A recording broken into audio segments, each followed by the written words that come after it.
বছর ঘুরলেই বিধানসভা নির্বাচন, তার আগে তৃণমূলের ঘরে ভাঙন। হাসনের পর ধস নামে বীরভূমের নলহাটি বিধানসভায়। একসময় অনুব্রত ঘনিষ্ঠ তৃণমূল নেতা বিভাস অধিকারীর তৈরি আর্য মহাসভা দলে যোগ শতাধিকের।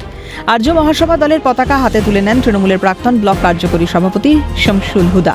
এদিন বক্তব্য রাখতে গিয়ে দলের প্রতি ক্ষোভ প্রকাশ করে তিনি বলেন, দলে ক্রমেই গুরুত্ব কমছিল, ডাকা হচ্ছিল না মিটিং মিছিলে। আমি আজকে এই আর্য মহাসভা দলে যোগদান করলাম।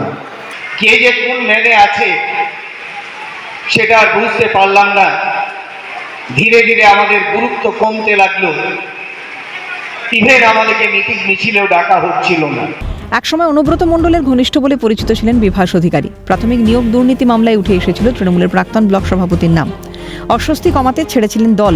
পরবর্তীতে সর্বভারতীয় আর্য মহাসভা নামে একটি নতুন রাজনৈতিক দল তৈরি করেন বিভাস। এবার তার হাত শক্ত করতেই দল ছাড়লেন প্রাক্তন ব্লক কার্যকরী সভাপতি শামসুল হুদা সহ একাধিক কর্মী সমর্থক। শুধু তৃণমূল নয়, সিপিএম, কংগ্রেস ও বিজেপি ছেড়ে কয়েকশো কর্মী সমর্থক দলে যোগ দিয়েছেন বলেও জানিয়েছেন সর্বভারতীয় আর্য মহাসভার সভাপতি বিভাস অধিকারী।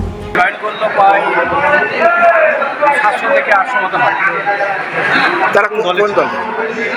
বিভিন্ন দল থেকে বিজেপি, তৃণমূল, সব দল থেকে। এদিকে রবিবার নলহাটি বিধানসভার বুজুং গ্রামে তৃণমূল ছেড়ে 70টি পরিবার যোগ দেয় বিজেপিতে। তাদের হাতে দলীয় পতাকা তুলে দেন বিজেপি জেলা সভাপতি ধ্রুব সাহা। তার কটাক্ষ, তোলাবাজদের সঙ্গে মানুষ থাকতে চাইছে না। তোলাবাজ এদের সঙ্গে মানুষ থাকতে চাইছে না, অথচ জোর করে তৃণমূল দেখাতে চাইছে যে তাদের সঙ্গে লোক আছে।